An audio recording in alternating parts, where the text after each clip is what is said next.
welcome to Jacob V Weekly. Guys, it's been a minute, and I want to do some math for everyone in the audience before we get started. We had like 6 hours of content built up, so technically, if you're going by the hours per week, we're ahead. So just wear that in your heart and on your spirit, and I'm joined by some very special guests for the launch of the next season of Jacob V Weekly. It's Pride Month. It's 666. We started this conversation an hour ago at 6 p.m. But we all have trauma and ADHD, so we're late. But it's cool. We're nice and primed for the airwaves, sister. I'm here, but with my best friends in the whole wide world, Lucius and Tito. Just the jammy jam. Tim is here in studio. Lucius is still in New Hampshire for the time being, and we wanted to come together to celebrate Pride and to just talk about the hoodies that we're all going to pre-order. I'm working on the hoodies, guys. I need you to leave me alone on the hoodies. So we share a lot in common. The three of us, we were all at my wedding, in my wedding. We're all on the Pride crowd spectrum, and we've all here we are. So who wants to start? My thing is, I'm so hungry. Why do you always eat when I'm on with you? Do you do this to all your guests? I'm finally getting a minute to sit down. What are you eating? I have Ruffles and hummus. Oh my God. Mm-hmm. Oh yeah. It's so distracting. My ADHD is going bananas. It's actually a Kalamata olive tapenade hummus from Boar's Head. Oh wow. Only the best. Oh, that's good. I love Boar's Head. They're so good. Yeah. Oh yeah.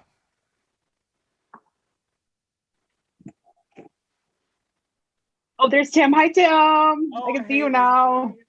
Oh yeah. So Tim is here behind me. I was just living the dream. Now, Oh crap. what? Nothing. What? What could it possibly be? Nothing. I just am watching us live. How do I look? You look great. Is it coming in The okay? lighting for you is significantly. It's exactly what I wish I had. Great. Yeah, I mean, I only have one of these. That's my bad. Yeah. Well, I told you from the minute I saw the glow light that I wanted. Lou's not even trying over there. You're just fluorescent, full volume. Do you have an SPF in your daily moisturizer? I do, actually. Your skin does look great. I'm just thinking you. I need to add an SPF. I was getting some unsolicited sun the other day, and I just felt like I needed to add a little. What is your skincare, your daily skincare vibe? Mine is, start off with a moisturizer. No. Let me take that back. Start off with a cleanser, and then I spritz. Is this in the morning or in the evening? Both. Wow. 2 times a day. Wow. So Same process twice a day? Yeah, but I'm actually, I literally have it on my calendar behind me to look into other steps, like adding like retinol or something. Okay, so walk me through the process. Okay, so just a nice gentle cleanser, because I have a combination style face where it's like mix of like dry and oily. And then after that, I will use a spritz, which is just, it's like a toner. I don't even know what is in it, some type of water. Sometimes you can use like witch hazel or something. And I spritz it. I do like a whole gay thing. Is it like Alex is like, water? I have no idea. Like, honestly, I'm sorry. I wasn't prepared for this. And, but it's by, I'm not even going to try and remember what it like, what the brand is. So but anyway. So there is an SPF. Yeah, I think I got to add an SPF to my daily. Absolutely. Do you have a skincare process? I just drink a lot of water, and when I don't drink water, I drink Diet Coke. Have you switched to the alkaline water yet? No, I just drink tap water. No, but I hear the alkaline water, like from glaciers, is supposed to be good for your skin. Is it good for my skin, but horrible for the environment? The glaciers are already melting. Well, I mean, we got to stop that. But I don't think you refreeze one. Oh. You just got to slow them from melting. No, I just drink tap water from Afton. Afton Tap. Yeah. But what if we sold it like that? What if we just bottled it in your kitchen and sold it as Just for your skin? All you need is that Afton spring Tap. water. Spring cool waters from Afton. It just, I want you to lean your head back and to imagine a waterfall. Oh, I thought he was telling me to get out of his way. No, you can also lean your head back, but that's fine. Go ahead and just do this with me. Just waterfall. Envision a waterfall, and it's just Afton. so wet. Oh, so wet. Tim, I think that'd be great for your ASMR journey that you're going to go on. But I kind of want to make sure when I'm doing meditations that I say in the middle of it, like, I'm just kidding. So, like, I want you to imagine there is a box in front of you. I'm just kidding. Just breathe. And then end it. Dude, that'd be so funny to just. I'm just kidding. You need to see a therapist and probably get on some medication. Just kidding. This doesn't work. But anyway, you paid $12.99 for this app, but all I'm going to tell you at the end of it is that you probably should just seek out therapy and request Xanax. Yeah, I do think that meditation works, but it just seems like so hilarious, just like mess with somebody's meditation, just right in the middle of it, just like maybe just like a sound card of like a fart or something. Oh my god! Or just like all of a sudden in the middle of it, you hear a can of Diet Coke being opened. Yeah. I do this weird OCD thing where I like have to save the ice while I'm drinking. I'm doing it right now. I'm drinking all these different drinks, and like so then I'll combine things that have ice in them so the ice lasts longer. So that all just happened. Yeah. Solve that for me. Oh my! I guess we should get in so you guys are just all over the place. Now, let's kind of set the tone. Let's kind of talk about some ideas I was having about what I wanted to talk about with my two best friends here. We haven't all been together since my wedding in 2019, which was long before we started the podcast. But some of the issues that we sort of talk about a lot. Lou, you've been on the podcast once before. We covered some of this, and then Tim, we've talked about this, just in conversation, but just the journey that we've experienced in the United States, I guess, over the last 20 or 30 years, as both members of the alphabet people and allies of their such. So I don't know. I mean, one thing I've talked a lot about on this show before, this is our big Pride stream, right? This is our big Pride Month kind of episode of the show to kind of kick off summer and be back in the saddle. And Lou was saying earlier, I invited the two gayest people I know. So we'll lead with that foot.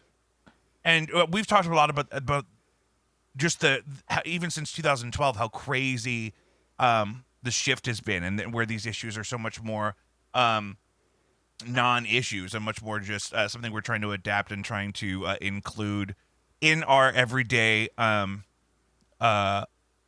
life, right? So I think we would all share the sentiment, for example, like I've said on the show before, that if we were all children now, we probably would have ended up being a lot gayer than I probably would be one of the most obnoxious people. Like, you know how bad it was? Like, if there was never, imagine if you never had any sort of, and we'll talk about these in more detail, but any sort of a cultural pressure to suppress any of those inclinations. I mean, sweet Jesus.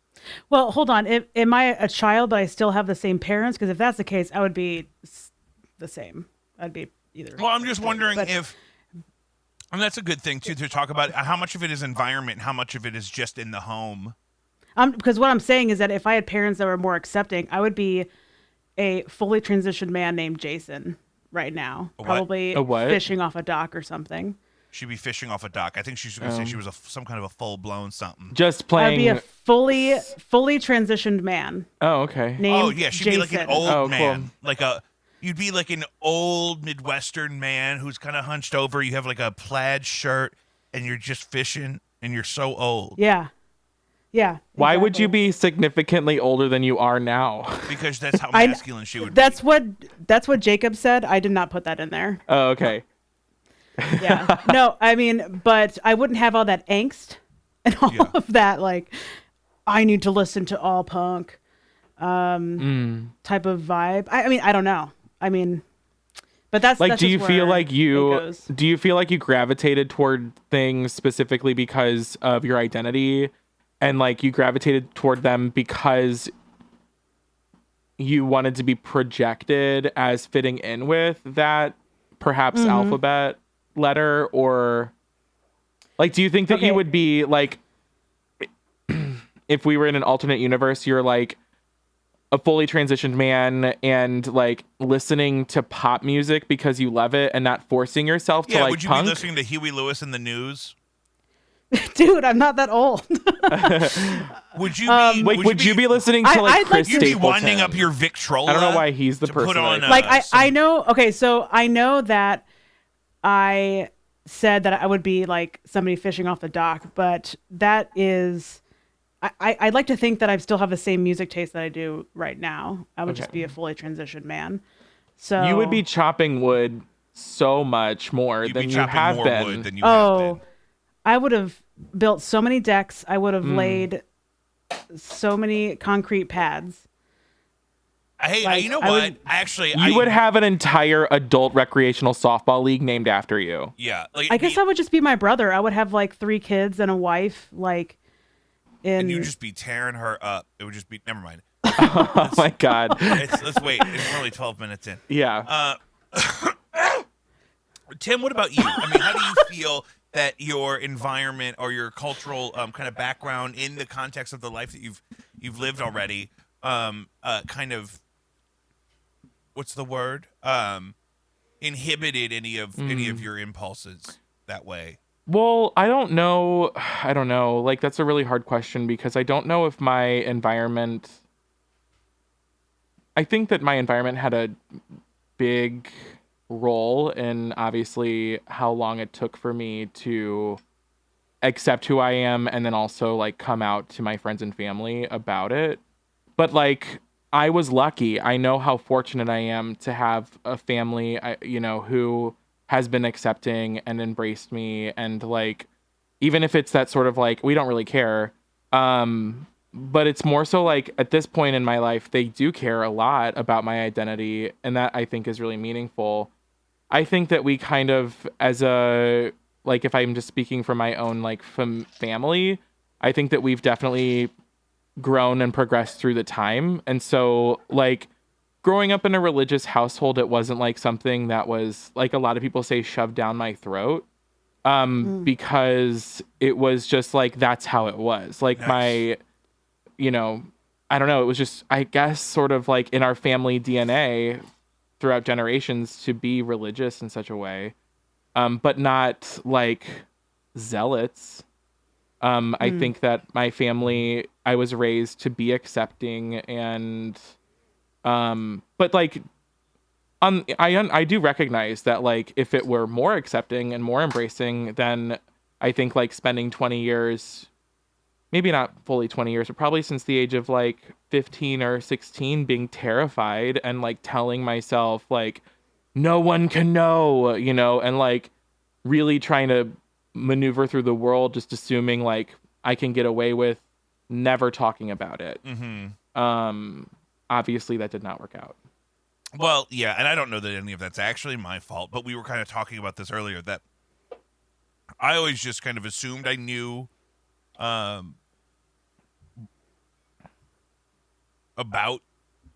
your like identity kind of more so than I knew whether or not you were communicating to other people with it. Because early in our friendship, I kind of like put you on the spot in conversation between you and me and our friend Kat. Yeah, I mean, but I don't really remember that, which is so interesting because you remember it so well. And I remember like when we were hanging out, but I don't remember feeling uncomfortable with that because I know that question had been brought up and I think I was just like, no. And then it was probably like a month or two later when I said something to Kat in passing where she was like, oh my God, like you are or whatever. And obviously she knew.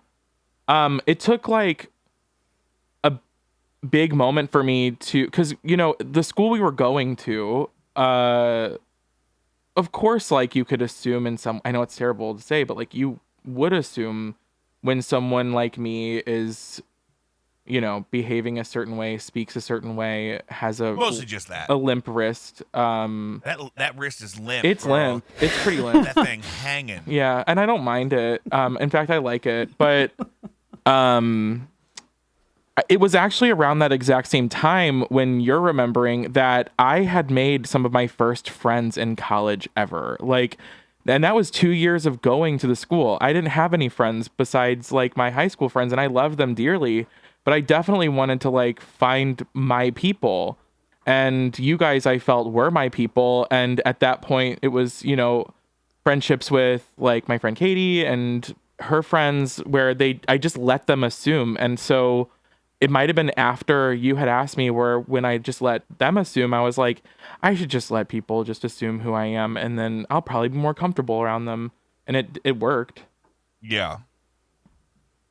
I don't know if that made sense. No, that's great. So, and the conversation me and Tim were referring to is just we were talking about somebody we went to school with, and one of us just said something about her being attractive, and then I was just like, Tim, do you like girls? And then his response was, that's when you outed him. Well, it was just me and him and Kat. We were drinking this wild berry. It was horrible beer. Like it was like God. It was like some kind of a beer with blueberry wine in it. It was awful. I can't believe you remember the name. Wild Blue, I think is what it was called. Something. Yeah, and that's why I think it was like like in Looney Tunes where they drink something gross and they turn green. Like it put me back online. Yeah. You know what I mean? Oh my God. And then and Tim's response was, I don't talk about that. Oh, is that how I responded? That's what you said. Oh, interesting. You also had like a swoopy bang. I did. A sweater. I remember the sweater I was wearing. Bangs. And we have a picture from that evening. We walked into the UC or whatever. They were doing a lot. Like they were playing. Oh man, Nightmare Before Christmas. Do you remember that? And we went in and I started singing along, like as if that didn't answer your question. Jake, do you have an Instagram for this podcast? Yeah, Jacob V Weekly on Instagram. Yeah, JACOBVI. We should put up swoopy bang pictures of Tim and myself, like in our like closeted gay days. Yeah. Oh my God. Send me those. I'll put them in a layout and I'll put them up there. Send me a text so I know what I'm sending you. I have a picture of me from that era, but I never had swoopy bangs. These bangs don't swoop. My hair, but they do me curl. losing my hair is like the worst feeling because I loved my hair. I loved it so much. I like that hat though. Thank you. I got it at Target, I think, a couple of years ago. Really? My head's too big for anything at Target. Are you wearing overalls? Yeah, I was going to ask, are you wearing overalls? I am wearing overalls. They're actually shorts too. They're like overalls. Wow. You're like a member of the fucking Lollipop Guild. I'll sing you a song, baby. That's exactly how they dressed. They had like overalls. Yeah, and yeah. Overall shorts, like children. And they looked angry. Small Middle European children. Well, a house from fucking Kansas landed in their land. So I would be angry too. I don't know. I mean, they killed the worst witch. Well, she wasn't the worst, but the one that was the one that was terrorizing them all. Yeah. There are worse witches? Well, the Wicked Witch of the West, she's worse than the other one was. That's the first line. Who's the other one? The Wicked Witch of the East. And there's your house, and there you are. And that's all that's left of the Wicked Witch of the East. Oh, but she was cool. Yeah. Yeah. Anyone going to comment on the fact that I just quoted? No, we knew. This isn't what I'm saying. No. This is natural. This is exactly what I wanted to talk about. You do this thing where you act like anything about your identity is surprising to anyone else. I mean, that's really interesting. I actually felt bad. I just quoted. I don't think that I was asking for surprise. I was asking for you to be like, wow, that was very cool of you. No, I was impressed. Thank you. That's all I wanted. I was impressed. No, validation. I'm sorry. Just a little bit. I'm really sorry. You know why I was impressed is because it was so effective. It took me right there to that scene. Right. I don't need, the validation of saying like, that's surprising that you're able, that you like Wizard of Oz. I don't give a shit what you think about that. No, I mean, but I had a good time. listening to you be was she the one from the West? The Eastern one was dead now? Yeah, the Wicked Witch of the East is the one that the house fell I down just get on. them mixed up. And then Glinda is the Good Witch of the North. But I don't know who's in the South. Big Frida. Dude, have you seen it? Have you heard her new Judas track? Did the whole song get released? Because I only heard a snapshot of it on... No, it's on Spotify. Yeah. The whole song? What did you hear on TikTok? Or Crud. I heard just... They don't release parts of songs on Spotify. I heard it on Instagram. I can't remember who shared it. Probably Gaga shared it. But did you hear Orville Peck's Born This Way? No, I didn't see that she released anymore, but I'm excited for that because I saw. Well, I think he released it. I think it was released on his on his Spotify. Yeah, it's great. Shit. It's really great. Yeah, I'm adding both of those songs to Jacob V's favorite songs on Spotify for June of 2021. Hit it up. Go ahead. You were saying. So, Tim, do you remember at Jake's wedding when we all secretly planned to do some sort of like pose or Vogue at the top of the stage? Yeah. And we walked out and only you and I did it. And we planned it with like all of Jake's side. Yeah. Yeah. And none of them did it. No, Kat did it. Do you know how long? I worked on that I had to start it. You definitely. You were like, I think it was either you or Kat saying like, if you don't fucking pose, I will kill you. I think it was probably Kat because she's like that. Yeah. But I think she was the last one on the stage, right? Because she was, I think, after me, but you were before me, and it was just us last three, right? Yeah, exactly. Yeah. Yeah. No, remember when I walked in with the fan? Oh God, that was so beautiful. The pictures from his wedding, from your wedding, Jake, are great. Thank you so much. There's one that I had actually on my profile for Scruff for a while. Yeah. What is that? A dating app. Guys, I don't know anything about all these dating apps. You're naming dating apps I've never heard of. They're dumb. Yeah, dating apps are dumb. They are. Yeah. They're just, it's a waste So of what's the time. deal? Like, why are there so many different ones? Because I think it's supposed to attract like certain people to certain ones. Like there's Her, which is mostly, like robots, cis, trans, female presenting non-binary people go to Her, and then so you're going to get that, and then like Tammy is for like everybody as long as you're not straight. How do you spell that one? Taimi. I have never heard of that. Yeah. And so what's That's and that 'cause one's that one's about just anything other than straight people. Yeah. But they make their way in anyway. They sneak in. Tell me about that. Straights. Tell me about that. So, because we've talked about super straights for a minute on this show, and I'm going to revisit that in a second. But tell me about: are you saying that people that live as heteronormative cisgendered people will sneak into a otherwise dating app in order to play out some kind of a fantasy? 100%. Oh yes. yeah, absolutely. So how do you identify those people? They have something kind of They have ignorant an on their energy. What?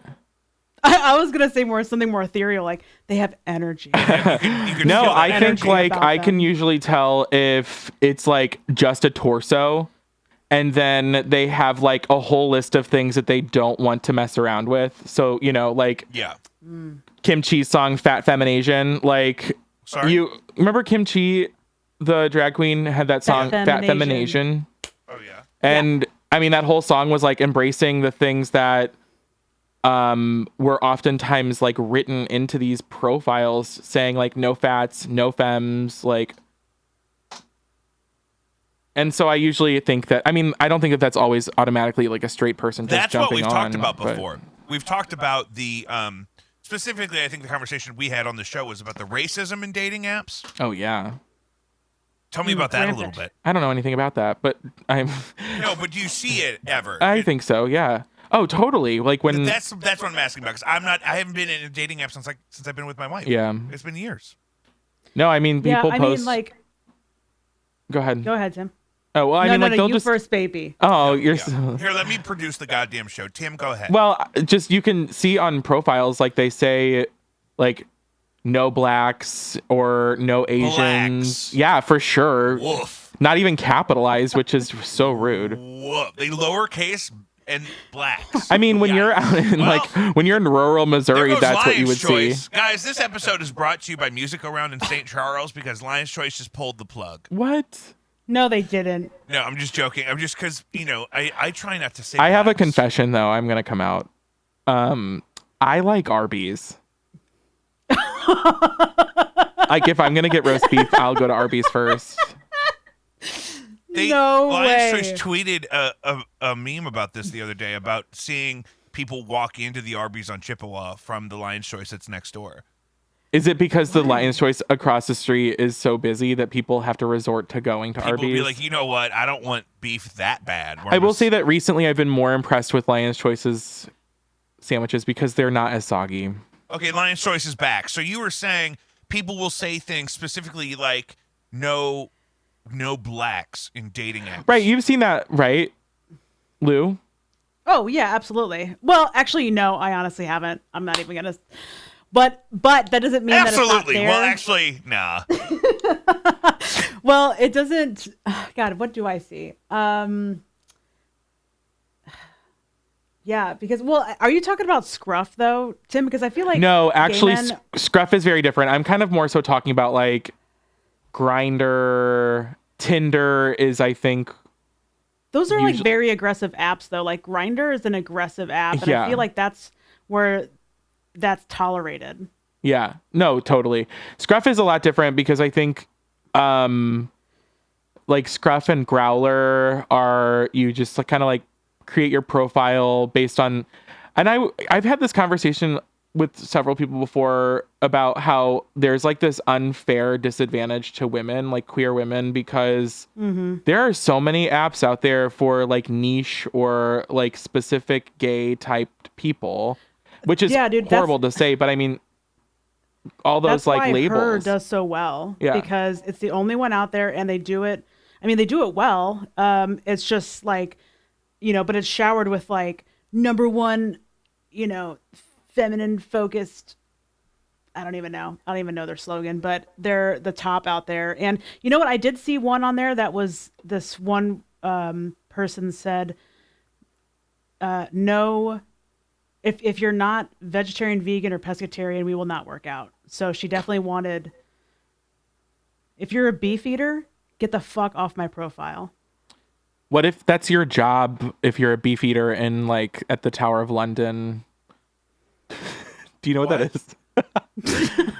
That's like the title of the guys who like I think give tours to the Tower of London. Someone can fact check me on that. But a beef eater?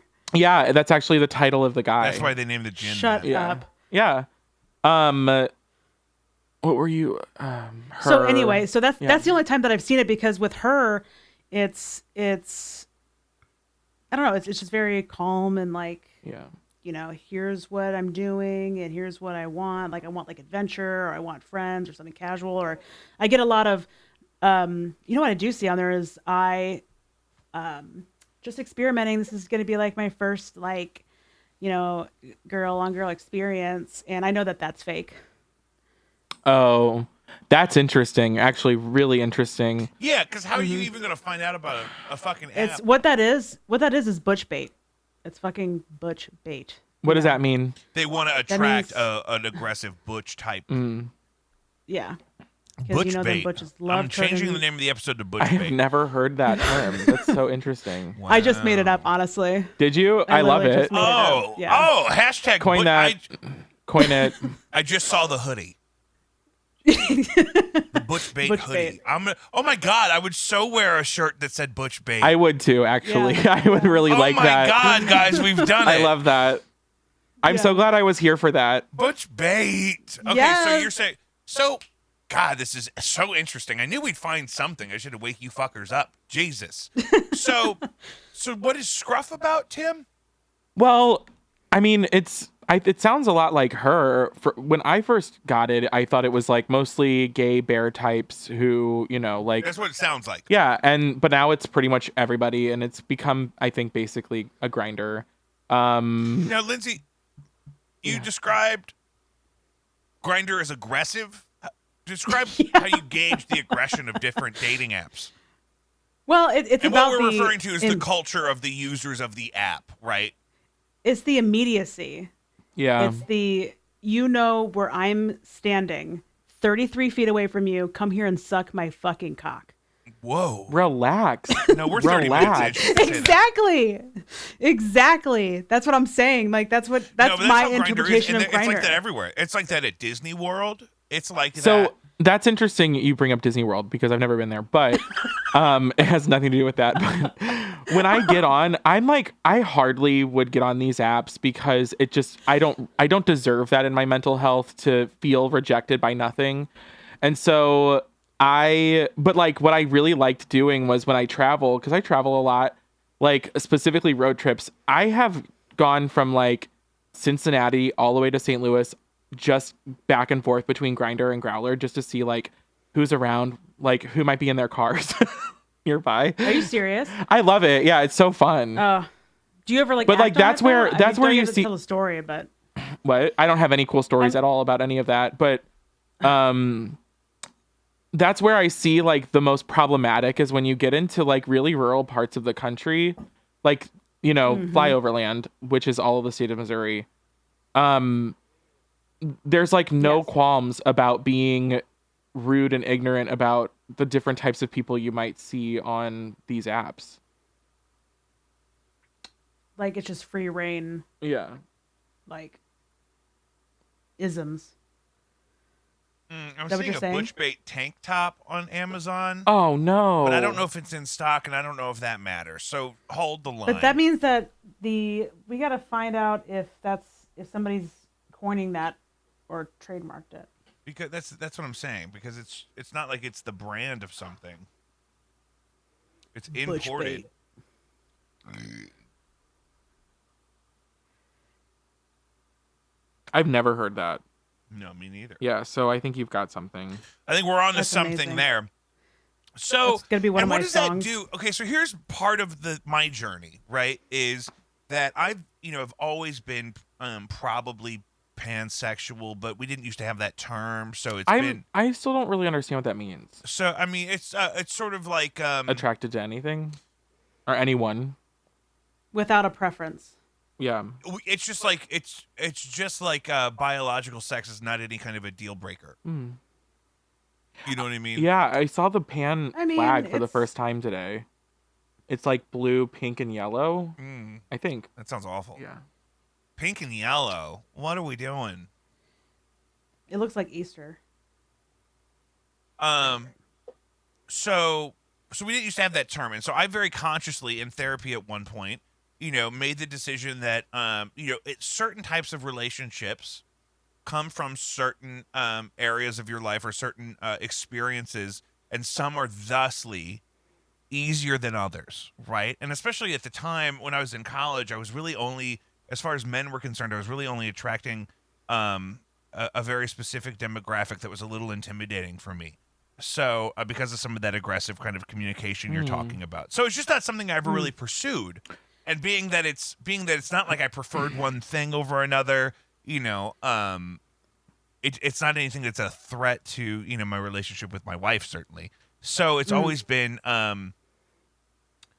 because of that, I've always thought about are there toxic elements of the LGBT community that are maybe not anyone's fault, but it makes dating therein more complicated. Well, I think because we're dealing with two differences here. Like toxic behavior comes from can come from like learned behaviors, whereas like being a homosexual of whatever form isn't necessarily learned behavior. Oh, that's a good point. Like the like being gay isn't what's toxic, No, right? But- the but- toxicity but to seems. what- I mean, but the behavior in some of these apps sounds really toxic. totally.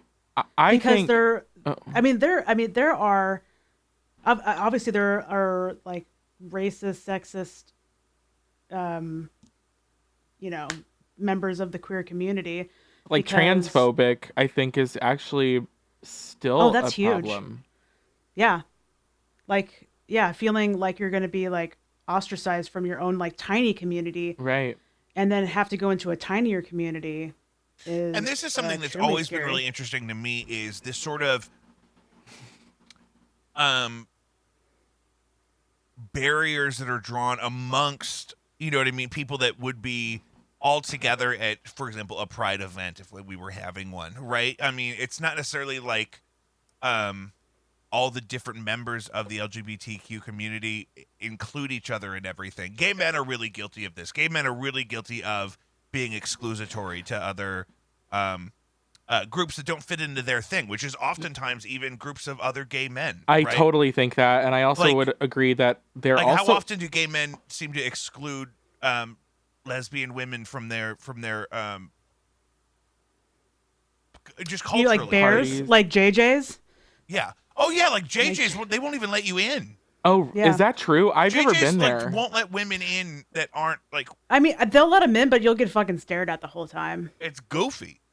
I mean, and Yeah. not subtle. It's the subtlety is what I'm saying. Well, It's but one that thing- that is, I don't know. It's its own community too, like leather and bears and stuff. So I don't want to like hate that too much, but also Well, it's more and it's about not letting even- other people celebrate with you in a sense. It's not even that I'm you saying know? that any of that stuff is intrinsically bad, but I'm just curious as to, is it easier to and I think it's because of the being the minority status in the mainstream culture is where this stuff comes from. I don't think gay people are more toxic than anyone else, but I think that if you're already a minority class, if the mainstream culture is trying to force everyone to be one certain type of person, then you kind of get left with less of the infrastructure, less role models of how to be. How many role models in popular culture do we have of healthy gay relationships? You know what I mean? So I have a couple of points on that, but going back, Go for it, because I'm gonna go pee while you're talking to Lou here. Okay, there's a cat rubbing against me. It's kind of fun. Okay, I'll tell him to stop. No, it's all right. He's fine. So I think that asking about any toxicity within the LGBT community, I think it comes from a lot of like learned behaviors associated with heteronormative expectations.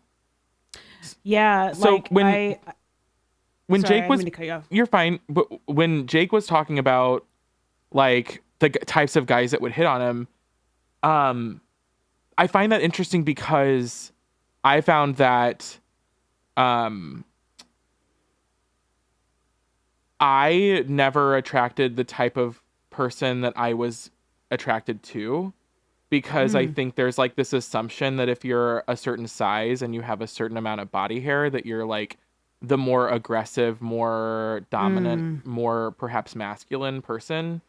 And I Yeah. think that the toxicity comes from like still, even within the LGBT community, a lack of understanding or even perhaps acknowledgement of the binary or the non-binary view of gender.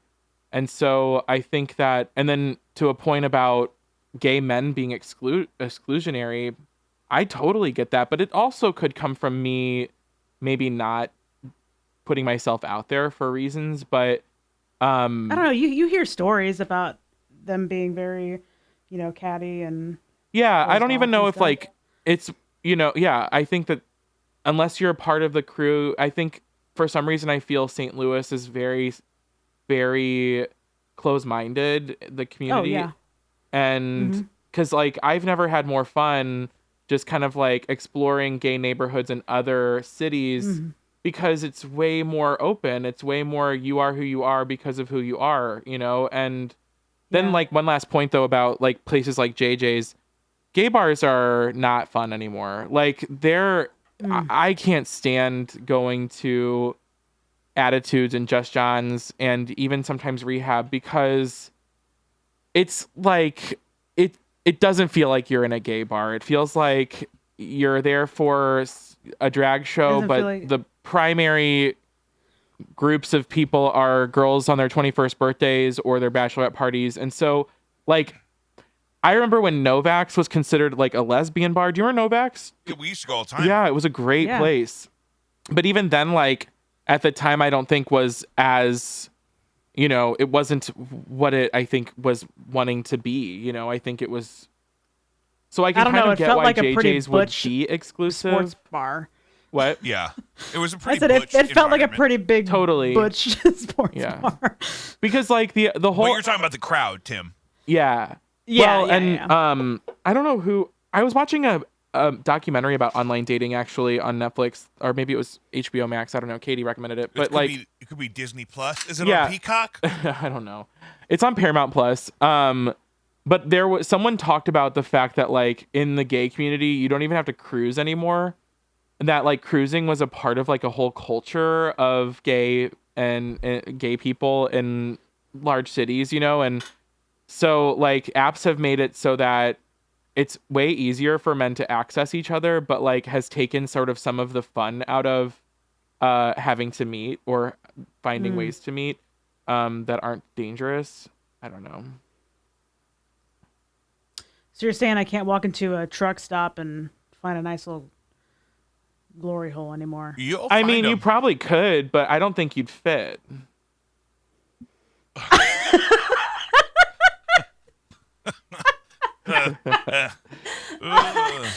That was amazing. So, oh shit.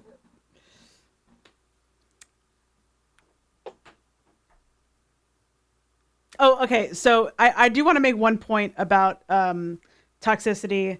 Yes, that's specific to the LGBTQ community. Is that lesbian or like feminine presenting partners abuse gets taken less seriously? Like if the abusing party is the more feminine of the two, it gets taken less seriously. Yeah, or if you're both there, if you're both, you know, if you're at a court case for a restraining order, and both of you are cisgendered women talking about your relationship to a judge in Missouri, they don't take it seriously. Oh. They treat it like, okay, this is just like a cat fight.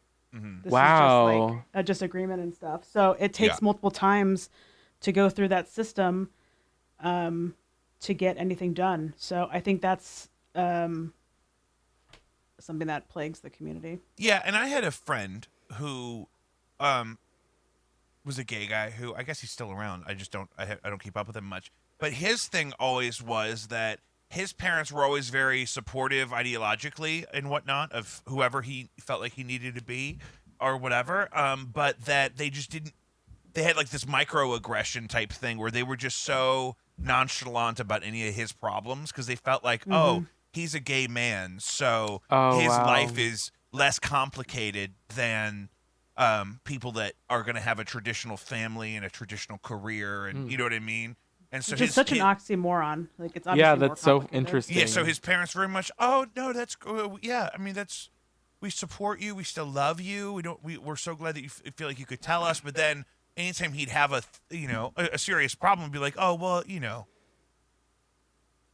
I mean, they would never feel like it was as serious as, like, for example, his sister who had children, and it's just like just that undermining like that. So happening at the institutional level. Do you think that's because he's gay, or do you think it's because he's a man? Because I feel like that's. Here's the thing. I don't know that he had a sister. That sounded right when I said it, but I don't know that. I'm not confident enough in that information about somebody else's life that I could say, you know what, maybe it was like that. I'm not confident if this man ever existed, but I don't have any friends, guys. You guys are it. No, but I feel like he probably had a sister. That's probably how it came up. So that's probably correct. But he really felt like it was that he was gay, and not that he was the boy and his sister was the girl. But that's so interesting, especially coming from his mother. He was probably looking for that validation from his mother, and his mother probably identified more with her daughter who was having children. That's something she had done, and they have that. So that's also possible that it comes from that, and it's very wise of you to inquire such. I think that also that. For parents who, especially of like perhaps our parents' generation, to not like know how to navigate the problems that come up, you know, or even if they are like, were they like chalking it up like, oh, your problems are because you're gay, or like, No. I or think it was you're that, oh, you your can life take is care of easier. yourself. You guys just, I really felt like she was telling him, you guys just fucking go to brunch and shit. Like, you don't have like real Oh, like, problems. what's your problem? Like you're what- just designing like, oh, houses. Okay, that's nice, but you don't have like children that you're trying to raise and send What's to your school. problem? All Yeah. you do is watch Wizard of Oz all day. Yeah, all you people do is All you people do. Yeah. Yeah, that's interesting. Watch Wizard of Oz all day. All you guys That's do is hilarious. watch I mean, Wizard of isn't Oz. that like rule number 1? Yeah. Yeah. Watch Wizard of Oz. It's- And that's it's why like I was the, so embarrassed to not know it. There's a Key and earlier. Peele. There's a Key and Peele skit about it's a black gay wedding, and so they bring in a consultant to talk to the family about how to behave, and the family has a lot of questions, and they say they keep asking things like, so who's going to wear the dress? And we're like, well, no one's going to wear a dress. We're both men. We're both going to wear suits. Oh, okay. And they write stuff down and like things like that. And it That's goes on and funny. on and on. But what I've really learned. I feel like, do you think that question is I wanted to ask Lou real quick that question has to be asked all the time. Well, you in, know what? I just like, saw this lesbian- on Instagram the other day. The question of, so which one of you? It was a meme of 2 chopsticks, and it was a fork and a knife. Which one's the girl? Were the other couple, and the fork and the knife were like, which one of you is the fork? Yeah. So, Classic. so the question is, do you get that question? Do you get Yeah. get questions about? But this relates exactly to what I was just about to say. That it's so crazy that it's something that we all obsess about other people so much. Like, you want to find the heteronormativity in my heterosexual or Isn't it weird that we spend so homosexual much time, relationship? like worrying about, like, even at work or at school or wherever, we spend so much time worrying about who other people want to sleep with, or not even who they're sleeping That's what with, I think. It's so but who weird. they Why want to is, like, sleep with. Right. Like, it's if somebody is kind of like responding to like, what do you think about that? They're like, love is love. Fuck whoever you want. Like, I don't like, it's such a sexual topic that I just kind of like want to move on from it. Like, Yeah. That's my I don't thing. want I you- don't understand why everyone is so like. I don't ask totally normal straight people or whatever you want to call them. I don't ask them things like, "Oh, how do you like vaginas to look?" Oh like, my God. How do you like big old sloppy tits, or do you like, you know what I mean? Like, I don't ask how do you people fuck that. your wife? Like, You know what I mean? don't. Like, isn't it so weird that from it's such so a young weird. age, since I was like 9, people have been obsessed about, do you think you're gay? Do you think you might be gay? I'm like, I don't know what that means. And you're asking me if I'm attracted to other men and I want to touch their penises? That's what the question is? Like, isn't it weird Yeah. that we spend so much time where we have to know how the president feels about, before we elect a president, we have to know how he feels about what other people do in the privacy of their own homes? Oh, that's a good point. like, isn't that weird? Yeah. Yeah, it's fucking weird. Do you want to talk about something else? Oh no, I'm No, but I'm just saying, like, it's such a weird thing that people will just ask. It's like, listen, I'm actually just coming to have dinner at your house with my partner, and how and why, who touches who where is really nobody's business. Isn't it weird? Well, I think it's weird Yeah. that people still can't understand that, like, the way that you feel about another person is exactly how another person feels about another person when they're in love.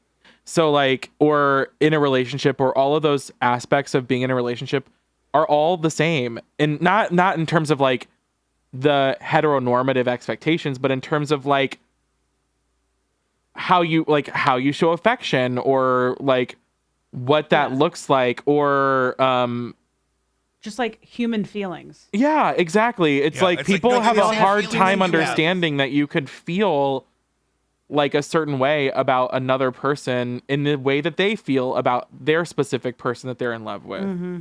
It's like, so is so and so gay? Well, it's like, what does it matter? maybe this is a good Yeah. exercise.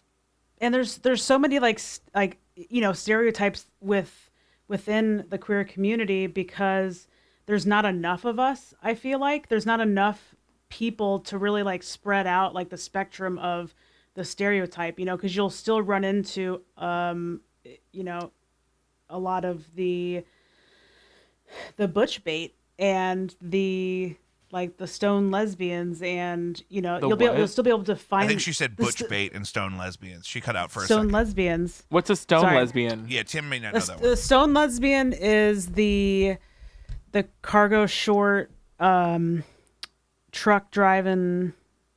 I'm gonna pick up my wife and go dig a hole. I don't know. I'm gonna pick up my wife. I'm gonna pick up my wife and I'm gonna walk her across that threshold if I be damned. Pick up my wife. Oh God.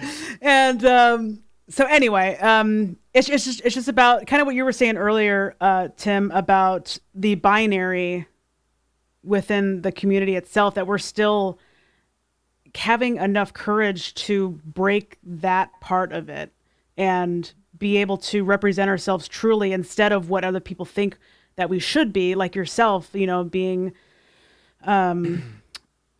feeling like you come off, you are more feminine, but you feel like you're represented more masculine because of stereotypes. Mm-hmm. So there's not enough representation of your type of being in order to break that stereotype. So that's why it's really important to continue like representation within our own community in order to get people out of their own closets. Like there's so many people like still in the closet about certain things.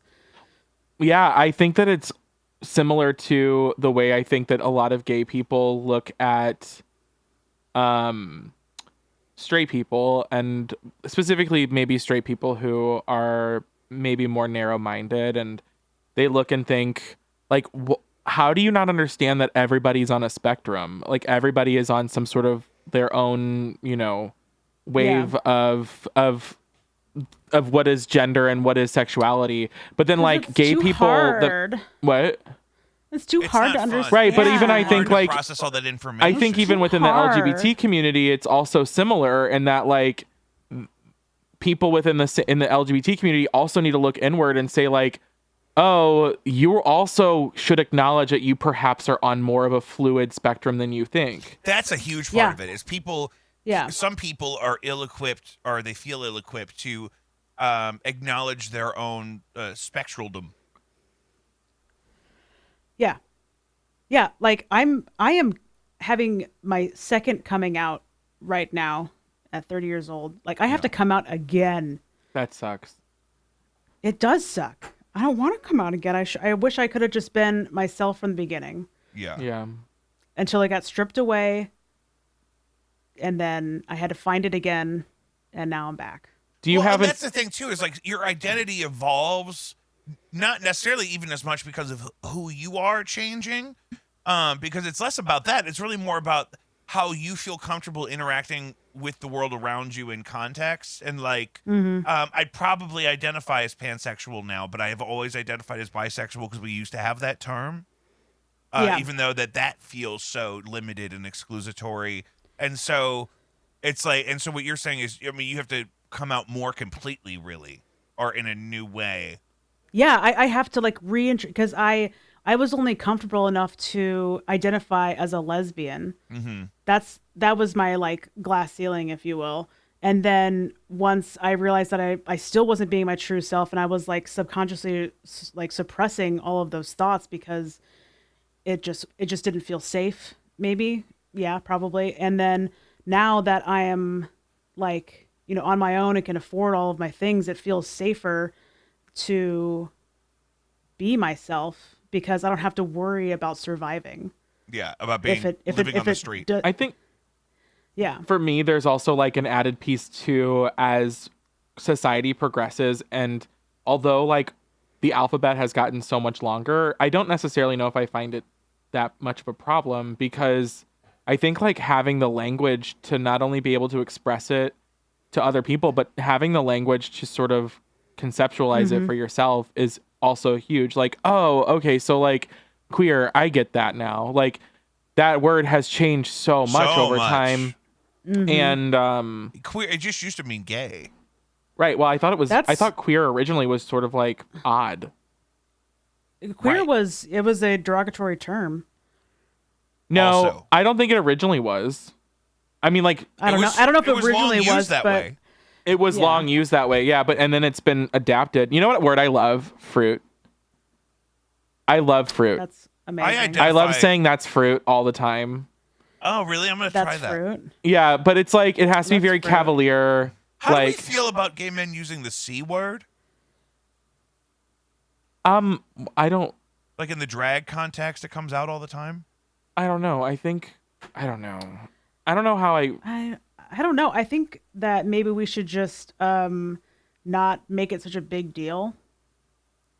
Great. Well, it's interesting because that word is okay. Like people always say, like people in Australia Is it weird that I'm and sensitive to that word.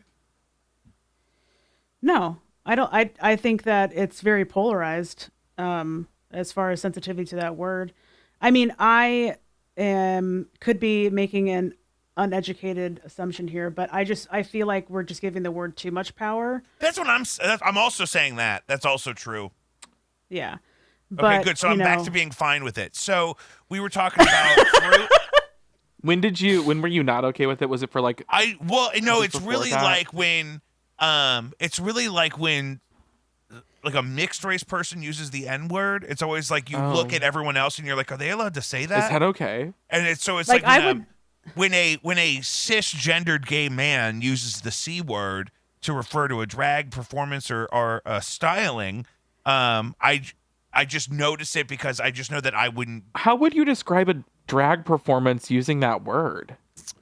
I'm not going to. Charisma, uniqueness, nerve, and talent. Is that what you're talking about, Jake? Oh, well, I've never used it as an acronym. That's charisma, uniqueness, nerve, and talent. That's RuPaul's thing. No, but that's what the RuPaul's Drag Race winner exudes is charisma. I'm not comfortable saying what the guy said, so I'm not going to say it. But I'm just. What were you watching? I was watching Dragula, probably. Which is an edgier show. I don't know, because I wonder where we're going to go with that word. Because did you ever watch Project Runway? And do you remember how Christian Siriano used to say that everything was tranny? There's music playing. No. And there's like totally music happening. Oh, sorry. It's there's music playing. I have that in there in case for a normal episode we try to wrap it up about now, but we're in the middle of some shit, so I'm just gonna let it roll. I have time, so no, I'm not doing nothing. I was in the middle of a conversation, but I'm glad you noticed that because I did not. False stop. We're gonna keep rolling, sister. Encore. We're officially in the encore stage. This intermission is brought to you by. What were we talking about? Oh, are we going to lip sync for our lives? Yeah, we should do. We're an hour in. So the guy was saying, he said, your tuck is cunt, is what he kept saying. Interesting. Is that a good thing? Well, and no one, everyone was like, oh, that's great. Well, I mean, he's describing the private part. Right. So this is what I'm saying, though, is that like, and they didn't bleep it or anything. Where's this guy from? It was on Netflix. I don't know. He was just some gay guy in a suit. Was he English or was he? No, he was white. American? It was the English. No, he was white. No, he was. Well, no, but he makes a good point because it's not as like a powerful word in Australia, right? Like, or England. It's England. Totally. But no, he was just an American gay guy. But I just it was not alarming to me. I wasn't offended. I was just like, I don't know is that okay? Do people talk like that? But I guess none of us are drag performers, so we should ask one of them. Well, I think that you bring up a really interesting topic, which is that, like, I do think that gay men and sometimes even drag queens are given the liberty to do some problematic things and say problematic things. Right. But then again, that's like, I feel has been over time. Like, I don't know if I brought this up. It's coming to an end. I started to mention this earlier, see what you mean. On Project Runway, Christian Siriano used to say things were tranny all the time. Be like, that's tranny. That's so tranny. And now, like, he would be canceled, you know? And I'm sure he's probably apologized for it. But that was also, I think, probably in 2007. That's also true. That was a long time ago. I can't tell if she's frozen or if she's thinking. She's there. I went into like an ADHD zone off. Like, where were you? You were on Rainbow Road, Where'd you go? Mario Kart Deluxe. Oh my god! I went into like like a total like, well, RuPaul also used to say tranny, and that was Yeah, I remember super... it was Carmen Carrera who got, I think, well, I remember reading somewhere that I think Carmen Carrera was the one who kind of like threw a fit about the, ooh, girl, she got she-male, or you got You she-male. got she-male. And so Oh, that's only yeah. in like the first 3 seasons or 4 seasons. Really? I don't know. Because I also feel RuPaul is also fracking. RuPaul is fracking. She's fracking. Yeah. So. Okay, wait. I also feel like we have the power in the community to make that stuff still be funny, like to make fun of ourselves. Yeah.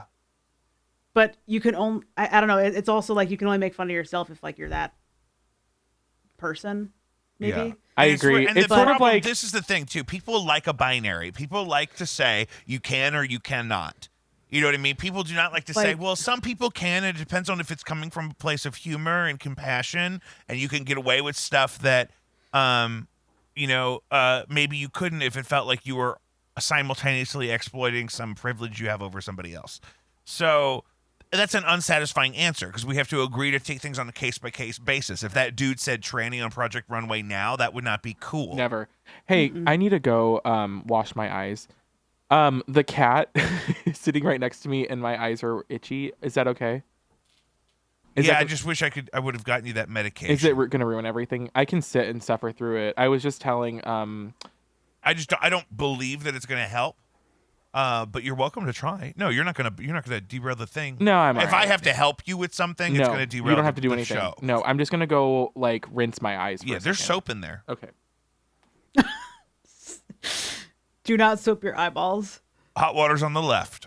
I'm gonna turn his camera off in the meantime.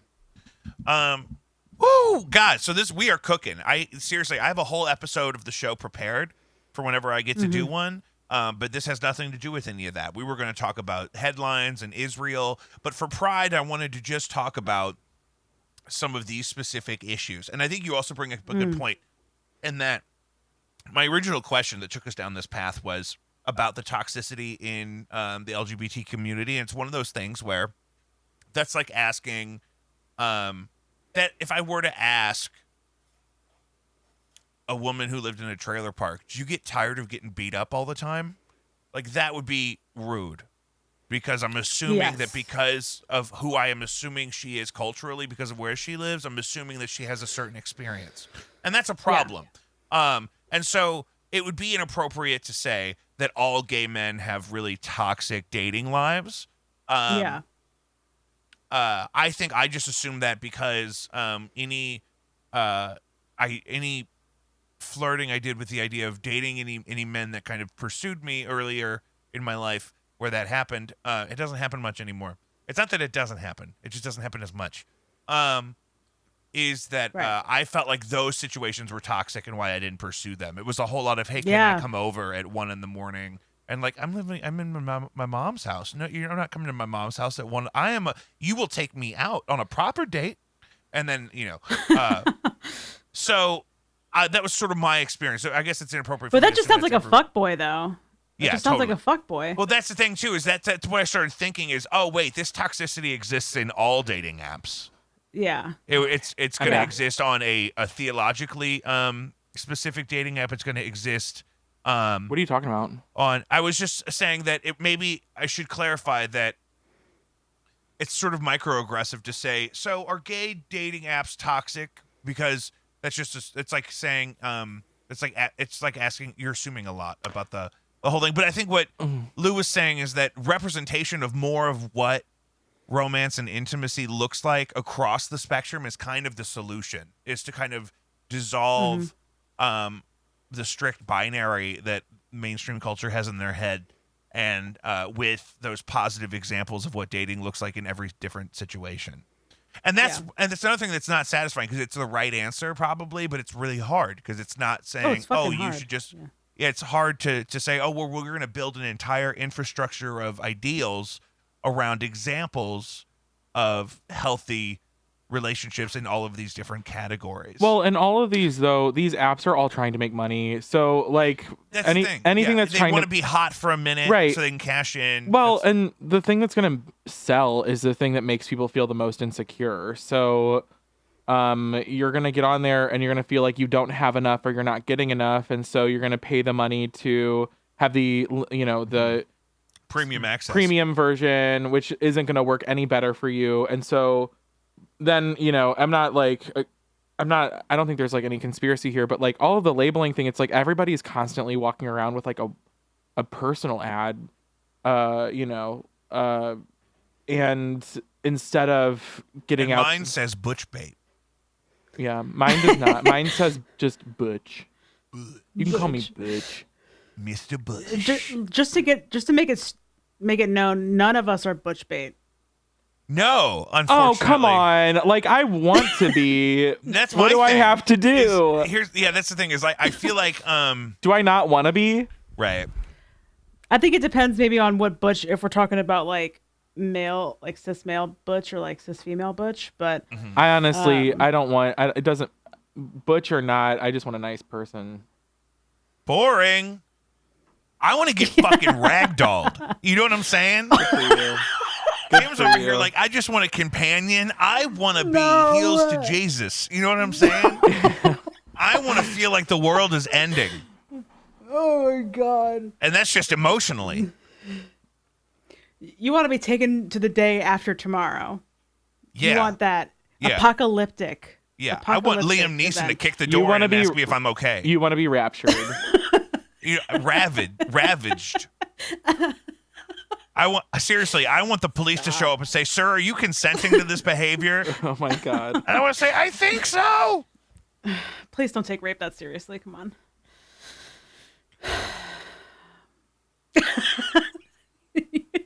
Are you okay? Are you okay? I messed her up when I said I wanted to get ragdolled. Yeah. I know. Just think about it. Think about think about not being weird about it at all. Think about just laying there and just getting decimated and just feeling like you were just safe and at home, but that sounds terrible. But just getting pounded. That sounds really terrible. Oh. Are you like in a committed relationship with this person? Yeah. Whatever you need. Whatever you need to okay. feel good about just surrendering to the bliss of just, you know what I mean? Interesting. Just being dominated by another human. Can we move on? Yeah, we're an hour in, so I usually wait until all my family gives up on the episode before I start really digging into the material. But oh my God. I know. I think we're reaching a good place. I think we're identifying that we're all slightly different in our experience with either being or presenting as butch bait.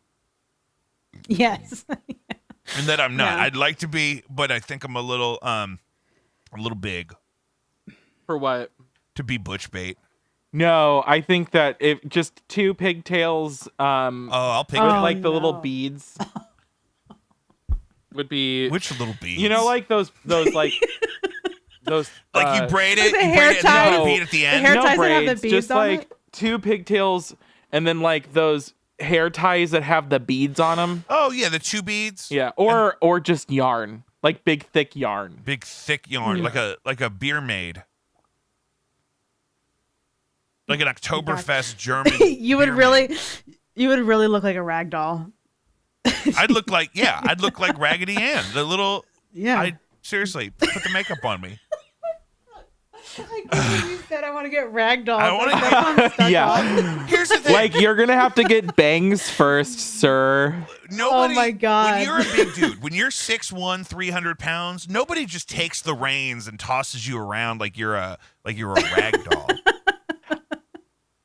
Well, that's gotta find unfortunate. And it's not Everybody deserves anyone. But you know what? I'm just thinking in general, it's just not normally the dynamic. So it's just a nice fantasy to think about. Jake, that is something going way back to what we were talking about an hour ago. Is something that I saw on an app where this guy literally was like, "I don't want an F a dump truck." Like that's where the sort of like heteronormative like boxing in of people. This is when you went to the restroom, which was like when you're of a certain size and you have a certain amount of body hair, like you're expected You're right. to be the more masculine, more dominant figure in perhaps a relationship, but that's what's bull crap about it. Bullshit. I don't know why I can't. It's bull It's crap. bull crap. It's just like it's just terrible. I'm a princess too. Oh my god. Oh my god. That is hilarious. You know This what? is not what I thought we were going to talk about tonight, but this is fun. you What do you get want on to an- talk about? I thought this is exactly what I was hoping we'd drum up. I mean, not exactly, because I've Lou, written something. Lou, what's your gay anthem? My gay anthem. Oh my god, that's such a good question. Hold on, I gotta look up the name of mine. I'm gonna need you to go first because I can't. Do you have an example, Tim? Like, I mean, what is that song that just makes you feel your gayest self? That, you know, like obvious ones are like Vogue, Born This Way, I'm Every I will Woman, survive. I Will Survive. Yeah, like what's yours? What is that? Kate Bush? Hold on. No, this is mine.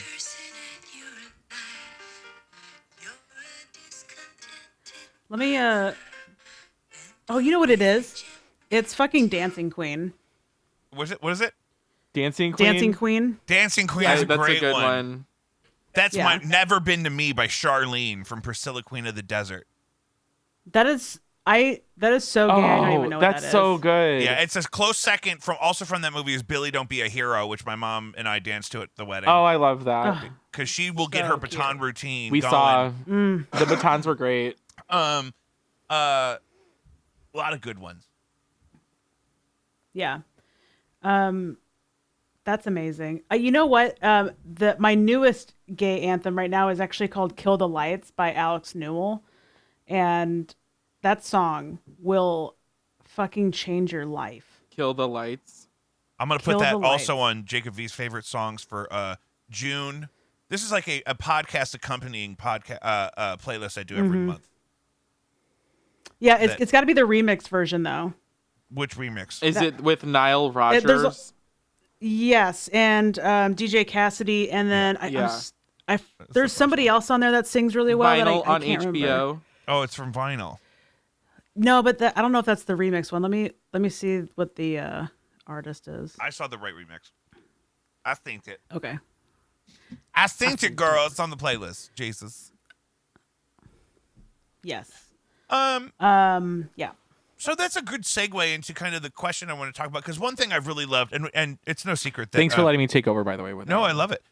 It's no secret that I love Johnny McGovern, and he was sort of one of the first podcasters that I sort of kept up with when I didn't know what podcasting really was back in the day, and they did a Pride episode of one of his shows that I follow on Patreon, and just sort of drawing attention to, I think in the 80s, we were sort of forced to internalize a lot of homophobia as a society because of the epidemic with AIDS and all of the ways that was used socially or in conversation or whatnot, and then reinforced by all the older sort of prejudices that were already there. And so one thing that is sort of new, and part of all these things that we're talking about, is this idea of Pride actually being a lifestyle thing, not just being an event or a time of year where you like get the rainbow Bud Light can, but you also you also actually think about the things that make you really excited to be a part of that greater alphabet community, right? I don't know if you can hear that. I have water going right here, super I loud. cannot hear that. Good. That's good. So I wanted to just talk a bit about what Pride looks like for you guys now, just as an idea of your LGBTQ status being something that you are proud of and that you try to be at better terms with all the time. I kind of use Pride as a way to stretch myself even more out of my comfort zone. And for like the next year, like I'm going to be this much more gay because you see all the support, you see all the attention and everything. And it just makes you feel not only proud to be a part of that community, but just more confident And empowered. Exactly. Yeah. So, I don't necessarily subscribe to all of like the rainbows and stuff. I mean, look at how I'm dressed. Yeah, that's true. Because I just think are you that's still like, wearing boxer briefs? Yes, I am actually. Duluth. No, I love a 100%, boxer brief. Oh, they're the organic best. cotton. I mean, a good cotton boxer brief. There's nothing better. I feel like I could tackle the world with just a fresh pair of boxer briefs on. Oh, so good. So, it's, the rainbow's a little too on the nose for me, but I'm really happy that it's there. And, it's corporations are taking over Pride, but that's a whole nother topic. Well, right, because that's the thing. I wanted to talk about pride as a feeling and a belief structure and an ideology separate from sort of the corporate shill around the parade and the commercial and the cards and whatnot. Tim, what about? I mean, I know this is sort of a foray into exploring an outwardness with your identity that maybe you haven't been able to practice before. So I just wanted to get your vibe on that, brother.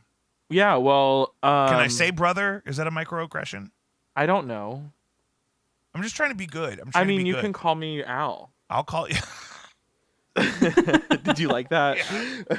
You got me. That was the unexpected one. Boom. So, yeah, I don't know. So, like, obviously, the whole Pride celebration, Pride Month thing.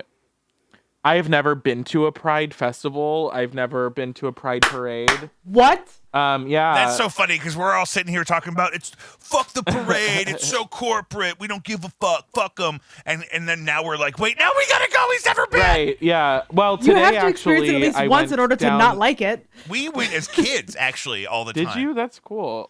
I didn't know they existed before like 2000. Oh, it was lit. So okay, so it's not something you participated in so much. No. And well, today actually there was a Pride caravan. Did you know that it drove around the city? I was outside of Cherokee Street and watched it from the restaurant's patio, and it was just like vans driving up with balloons and cheering and stuff. But it was nice, and it was the first real Pride thing I've ever been to, which is not even a real thing because it was just a random group. You of just people. witnessed it, Yeah. but it's as close as you've ever. We gotten. planned to go, but to watch it, but it was like 15 minutes of waving to cars as they drove by. Yeah. Now, like, would I like to go to Pride? Yeah, I would. Actually, I take that back now that I've just thought of that. The first and only Pride thing I've ever done was actually my brother invited me to go to Pride night at the Cardinals game. And that meant so much to me. Like, I don't care about going to the Cardinals. And he knows that. He knows I don't know anything about sports or baseball. I try to avoid it. But it was cool because he was like, hey, this night is Pride night at the Cardinals game. Do you want to go? Am I going? And I said, yeah. And I went with him and my nephew, and it was really nice. That sounds so nice. It just takes a little bit of acknowledgement, and we're not asking for a lot, just a little acceptance and love. Well, and it's like, it's not a matter of, like, I would like to go to the Pride parade because I never felt like I could. I was always so worried about seeing students there. Like, that I would see people and then, like, words would get out and now I'm excited. Like, I can't wait for September because I'm going to go and I'm going to have a really good time, and I can be whoever, like, I can be my most authentic self, which is, like, still I don't think very much of a loud and out there person unless I've, like, imbibed, but right. Or I'm dancing to really good music. You don't music. Have to be, for sure. Right. Like, exactly. I don't have to do anything to prove anything to anybody. Yeah. But I would say that, like, for my own personal pride, when I first moved out, or no, I'm sorry. One summer I was like out. I was like on 3 different trips throughout the summer. So I was barely even home. And I went to this, like, summer institute in DC, and it was like the anniversary of Stonewall. And so I went to the museum at the newseum, like the one that's, like, all about media. I think it's closed, but they had an exhibit on Stonewall, and I had just done this, like, diversity institute in DC, and I felt so, like, refreshed and revived because I was talking to all of these educators across the country who were listening to my story and, like, engaging in these conversations, specifically like this stuff. And I was like, oh my God, like, this is who I am. And I actually really enjoy and love who I am. And so from that point forward, I jokingly said this to a friend of mine, but like was very serious that for a while I was only reading books about gay people. Like I read Gay New York. If you haven't read it, it's a great book about like sort of like the history of the gay community from like the 1920s onward. And sort of like where drag comes from even before the sort of ballroom scene in like you know, in New York. It's like deeper than that. But then I jokingly said that to a friend of mine because I was going to go to Savannah before COVID, but it didn't happen. And she was like, "Oh, you need to read A Midnight in the Garden of Good and Evil." And I was like, "Oh, well, I'm only reading books about gay protagonists." And then it turns out that that book is actually about a gay guy and like the lady Chablis in it and everything. So anyway, my own personal pride, I think, came from like wanting to entrench myself in what I saw as gay culture that I also loved, as opposed to trying to like to force it onto me. It was more of like, yeah, I love these things. I love watching Drag Race. I'm not going to pretend I don't. I've watched Project Runway since I was like 16. I'm not going to pretend that that's not a thing. And not that like Project Runway is gay, but it is. And so like my own personal pride is like acknowledging that although being gay isn't my full identity, it is a major part of who I am. And that like the more I explore it, the happier I become. Right. Yeah, 100%. And that's totally what I'm saying, that like a certain part of the community has like the courage or like the emotional, and I don't know, just like you can only go so far with what you have to work with and what your surroundings are. And your starting place but is there's always so much different. more to it. Like people that pioneered exactly. something, you know, ahead of anybody our age, for example. I mean, they started in a very different place. We started in a very different place. This is kind of what we were talking about when the episode kind of started. We started in a very different place in our journeys and in the context of, you know, the world around us and what it was like. Well, when we were growing up, do you remember when there were commercials for like saying that's so gay? Yeah. Did you ever see those? Yeah. Do you remember when George Bush was running for president and his big thing was that they were going to keep marriage between a man and a woman? No. I mean, I didn't pay attention to that, actually. Yeah. Here's the thing. I wasn't seeking that information out. It's not like I read it on CNN the next day or something, but it was, it's just something. It was like I was watching a presidential debate or something. It may have been his second one for his second term.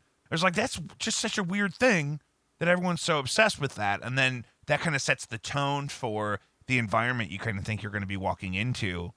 Right. It makes you feel unwelcome. And I think that's what we're talking about is like, maybe we like Project Runway for reasons that have nothing to do with our sexual identities, but it's really nice to have positive, successful role models that are a member of a community that you feel like you might be a part of. Totally. I love Tim Gunn. Like, yeah. And I loved Michael Kors too. He's a little more problematic than Tim Gunn these days. But I think that's the big thing is we don't have those positive examples of it being okay to not be totally heteronormative and cisgendered and I aligned to the ideological kind of mainstream. Yeah, it's huge. It's another topic of discussion as far as like media and entertainment goes. It's still a binary. It's still stereotypical, and you know, it's still something that we need to fight for. But you know, like with TikTok and social media and stuff, and the Generation Z and everything, they are even a step further with accepting different roles and different people early on, so that it feels like no big deal to them for most of them. I agree, but I also feel like I feel like sorry to interrupt you, but like Gen Z, the experiences I've had a little bit is like not only like coming out the gates accepting, but also I see a lot of with Gen Z victim chic. Have you ever heard of that? Where it's like no. Well, it's like great to be the victim of some sort of oppression, and so it's chic and in vogue. And then on top of that, like, well, they're teenagers, so yeah, well, yeah, totally. And then like the well, you know what worries me is that Gen Z is so progressive and liberal. I'm afraid of what they're going to be like when they're adults if they're going to swing the opposite direction. like go straight Republican. Yeah, like it does worry me. Like if they decide, like I mean, okay, look at boomers. This like is such an boomers. interesting idea. Is if you look at, hold that thought because I Okay. want to talk about boomers. But if you look at the people that, for example, told my friend that his problems weren't real because he was a gay man and not a normal person, right? If you look, those people were eventually were previously children, and children tend to have a different approach to things than adults because adults make decisions that they really try to stick to and they try to force their world to be the way that they've decided it's going to be. Actually, sometimes much more often than children will. So I think what Tim's describing is some of those kids now are actually going to grow up to be those more conservative adults, and they may have more to backlash against as society's becoming less stigmatized and more open. Is that what I'm hearing? Yeah. Yes. And what were you saying about boomers? Well, I mean, I just look at like boomers and how they were like a generation of change makers. You know, they were a generation Allegedly. Allegedly, yeah. But I mean, they were, you know, out protesting Vietnam, and I think And boomers not were going. what? Nothing. You're right. And like they were a part of the sexual revolution Oh, yeah. and the, you know, second wave feminism and so on. But like as parents, they got very conservative. Like as soon as they were having children and then started moving into the suburbs, they were then all of a sudden the yuppies who were all about capitalism and all about like maintaining status quo. And You know what it was? It's Jesus. They got Jesus into their hearts. They finally you know accepted, whose finally fault accepted that Finally was? accepted Jesus. Tammy Faye Baker. That's who it was. Televangelism. TFB. May Yeah. she rest in peace. R.I.P. Lil bruh. That's, I mean, truly. I don't know. I mean, because that's what it did with my parents, at least. You know, like they were like wild kids and stuff. You know, and I mean, they probably didn't have they definitely didn't have progressive views back then. So I think that's kind of just never left. But they got stricter whenever Jesus came around. Right. You just don't see tons of young people, really young people saying, look, I think you need to settle down. You need to read the Bible. You need to, you know what I mean? They're not, not a lot. There's always young people like this, but there's not tons of young people that are trying to create sort of a prohibition or a sort of a puritanical kind of focus, except for like the zealots, the real, I mean, you know, if they get scooped up in it. So like, but those people do eventually emerge when those people become adults. And so like, Well, and they have a lot of voting power already. The evangelists oh yeah. and those zealots that you're talking about, and they're only procreating more and more. The quiver full. Alfred. But how many more rainbows do we have to shove into their face until they get it? Well, but No, here's the yeah. thing too: is like, I mean, how much of the narrative is not going to be Here's my lighter. How much of the narrative is not going to be transformed, and how much of it is going to cause more polarizing kind of? Because there's two different futures. There's a future where all this stuff seems silly to argue about because we've worked past it, and there's also a future where half of us don't want to work past it, and they, you know. So, okay, I have something that I want to say about that actually, is that kind of what's helped me continue with my life without feeling like unsafe, I guess, or that I need to like change everybody's mind, is it's kind of like a 20-60-20. Like some people, like there's 20% of people that are always going to agree with it, always going to support you no matter what. There's 20% of people that you're not going to be able to change their mind. They're going to do whatever they want. And then there's the 60% in the middle, and those are the people that you want to spend your time, you know, like teaching and, you know, giving, I don't know, representation to and educating. Educating, to hopefully informing, yeah. Informing in order to help them understand, you know, what we're going through and everything, and to be an ally. So that's kind of like what I'm thinking about it, whether those statistics are not true, but it's just how I'm viewing it. that's the bell. But the bell curve is that like it's probably even smaller numbers than that. It's probably 595. You know what I mean? Exactly. And so and not necessarily trying to disillude or persuade or lie to anybody, but just trying to expose them to the whole but it's picture. I guess I should say there's 60% of people who are willing to open challenge to themselves, being reasonable and yes. maybe listening to what you need from society, and then yeah. yeah. I could see that totally. That's an interesting way of looking at it. This is something that I thought was interesting that I thought about when you were saying that. And Tim, this is something I think about with you a lot, is how do you still enjoy something that would exclude you if it could have previously? So, well... And that could be a family. That could be a single relationship with a single person. It could be a church. It could be, you know what I mean? It could be any size of thing. But like for example, there's things that my father and I are never going to agree on. And I still have to try to create experiences that are positive for that relationship while I have access to it.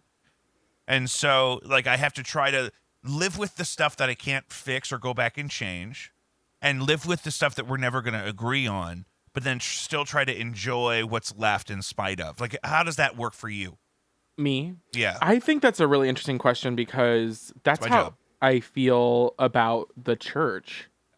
Like growing up Catholic is so interesting and can be so damaging. And I know that, and I like not in general, but for gay people, and I know that I have like lasting scars in some ways, not from my family, but from, I think from the educational piece, I think from working in a Catholic environment, I think also perhaps like the ways that people would talk about, like media representation of how the Catholic Church, or archdiocese or whatever, makes decisions on behalf of everybody else. And so that for me is an interesting question, because I've had to come to terms with that, like Right. that I'm never going to be able to be fully embraced by the church that I was raised in. And so like, why do I care? Because there are so many people who are like, they look at me like I'm a walking contradiction. Like, why do you say you're Catholic when like it's the institution that is so deeply affecting you? And it's partly, I think, because it's just easier to say. Well, because culturally there's so much implied there. There is, yeah. And I think that like my concept of God and faith is just easier to say when using the language of the Catholic Church, but it's unfortunate because it's also applied to the plethora of problems that come with that, that come with the globally known problems of the institution itself. And so I don't know if I'm answering your question, but like I've had to in some ways come to terms with like, yeah, I do consider myself someone who has faith, but I also, and yeah, maybe I do prescribe to a particular religious institution, but I'm first of all never going to shove that down anyone's throat because it's between them and what their own beliefs and value systems are. And also it's like I don't have to explain it to anybody because it's none of their damn business. It's all between me and myself and what I believe. Lou. Absolutely. I think so. Growing up and being so outwardly lesbian was something that I needed to do. Like I've always expressed myself as more masculine, and it hasn't always gone the best and everything. So I think by first of all putting myself out there and already trying to like break that mold in my own little community, it definitely wasn't, it was definitely had its like traumatizing moments for it, but how do you deal with going to places where you're normally might not be accepted? Okay, so let's take like a small town like sports bar or something. Oh. Like walking in there, like I just know I'm gonna be stared at, talked at. I don't know if you want to call it disassociation or whatnot, but I don't look, and I don't acknowledge it. You know, I just keep going on with my night, you know, and does it bother me? Absolutely. But I think my journey has been what trying you're not saying to. is if you stopped every time you could, because this happens to me a lot, Yeah. for slightly different reasons probably, but that like if you stopped and addressed everybody that you knew was talking about you and pointing you out to somebody else, it would be exhausting. You get in fights everywhere you went. I mean, exactly. I've walked So into. I've never thought of that. Although I did have that made me think of one time when I walked into a bar here in South City wearing like a kimono and a big hat and a like a necklace. Hey, I can't find a kimono that fits me, so you got to help. Oh, I can help you out. But you're wearing a kimono and a big hat like I'm trying to do. Yeah, and I literally walked in and this guy sitting at the bar goes, "Liberace's here," and I was like, "You're damn right," and then just You're like damn right kept she walking, and then there was a moment with some other guy who said something like, "That's gay." Or whatever, and then he saw me and was like, "Oh, I'm really sorry. Did I offend you?" I'm or something really like sorry that? because you're also obviously gay in that kimono. And I was that big like, hat. "No, it's not a big deal. Just maybe you could stop saying stuff like that because it makes you look like an asshole." Yeah. And so, Oh, that's good.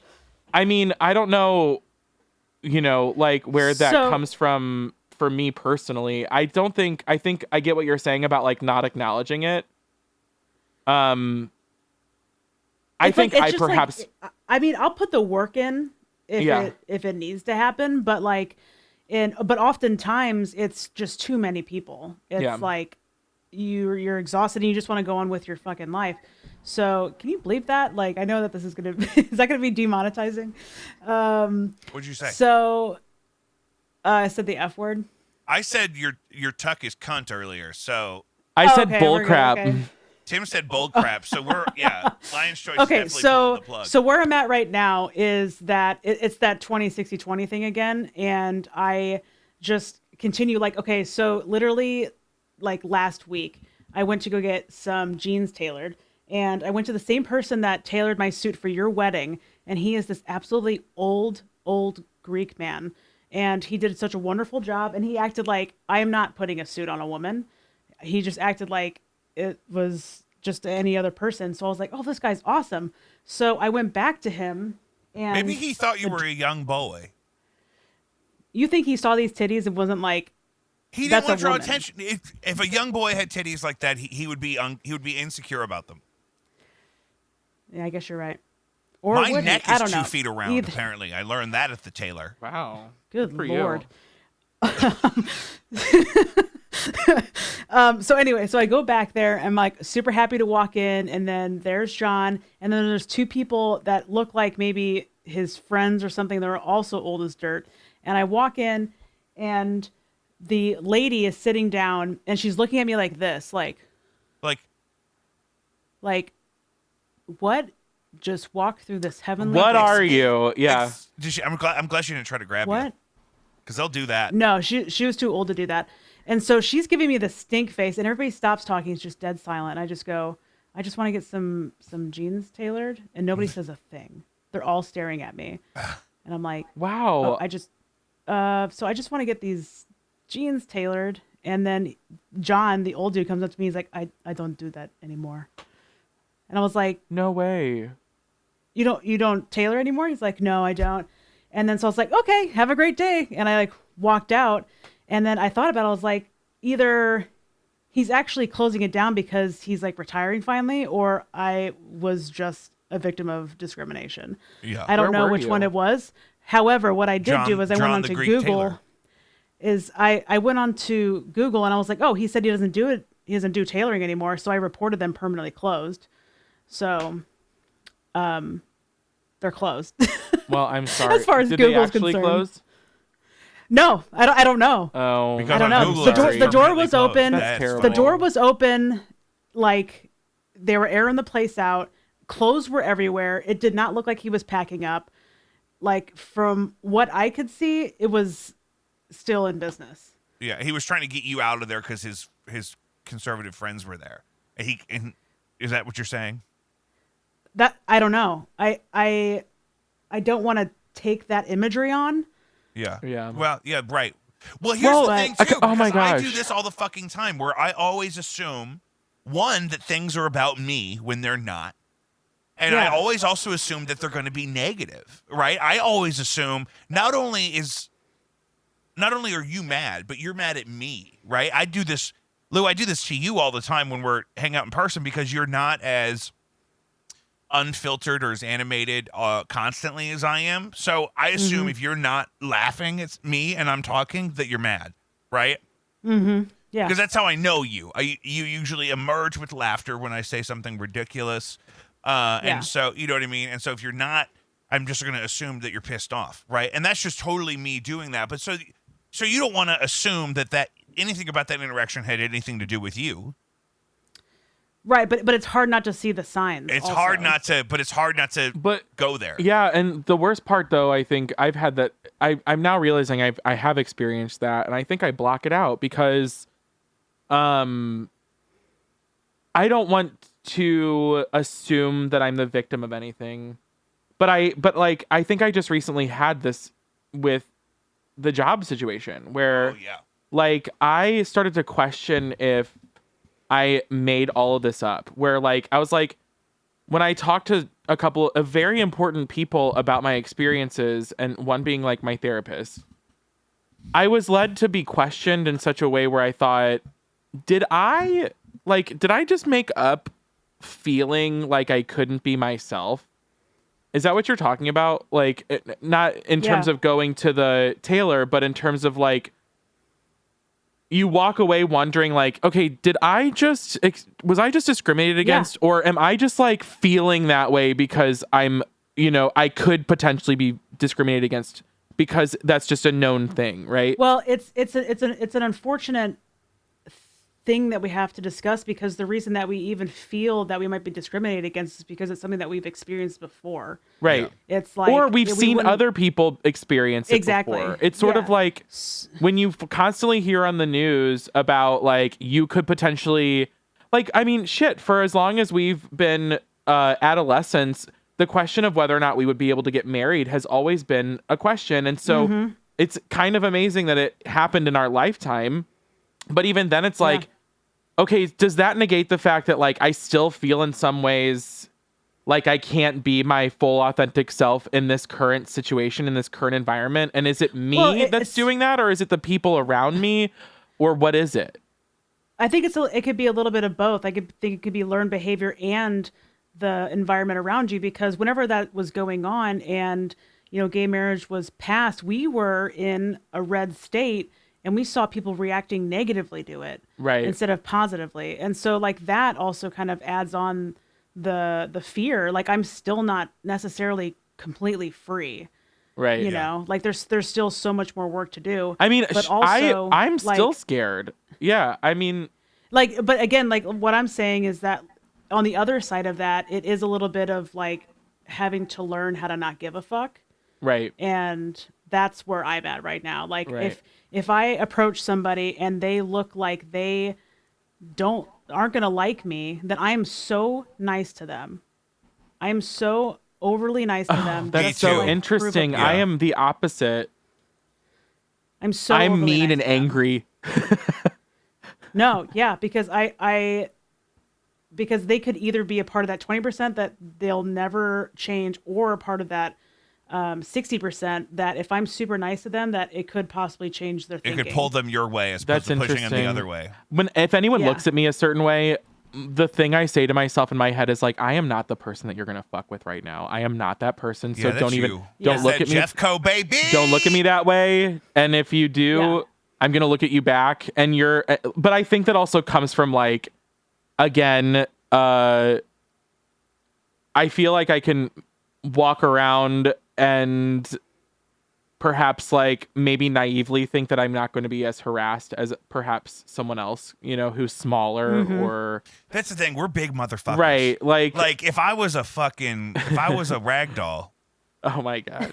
We're back on the rag doll. No, but I'm saying like I would get... living in a movie? I think people would be meaner if I was like 5'2", 120 pounds. One, I'd be gorgeous. Yeah. Two, You are gorgeous. What are you talking about? I know, thanks. But I think I'd get messed with more. Like, people don't mess with me because I think they think I'm like a tough dude. Totally. I mean, you walk like you might actually have a switchblade. I have a butterfly knife. Right. Oh my God. I don't know. I don't think he walks like that. I think he walks like he's gonna come and steal your boy. Mm-hmm. I'm gonna walk Jake? in there. Remember that time? Remember that time at that place where I tried to get a free beer by taking my shirt off? Yeah. That Did was you the get thrown best. You were just, out, like, dancing, or like, did you get free beer? No, Lindsay got me a beer. Yeah. He was dancing real good, so I got him one. And this guy in like gym shorts was driving us around. I think we hijacked somebody's, like, they had been on a date with some guy. Oh God, that was good. It was like they had just started dating, and he was gonna come pick her up, and they were gonna have a good night together. But she's like, "All right, I'm gonna bring my 2 friends with me, and one of them is a 6'1" Amazon man, and we're gonna get into a small Fiat." Yeah, we needed this Fiat. I forgot about this. Was after we saw Corey Feldman, What right? is happening? Yeah. What are you and talking you're in the about? front seat, and you just lean over to him, and you like shout something at him. I'm in the I don't know front what seat it with this was. girl's date. Yeah, because you there's no way you're gonna get into that back seat. What was the name of the place Did we you were going? know these people? She Missy knew one B's. of them. I worked with one of them, with the girl.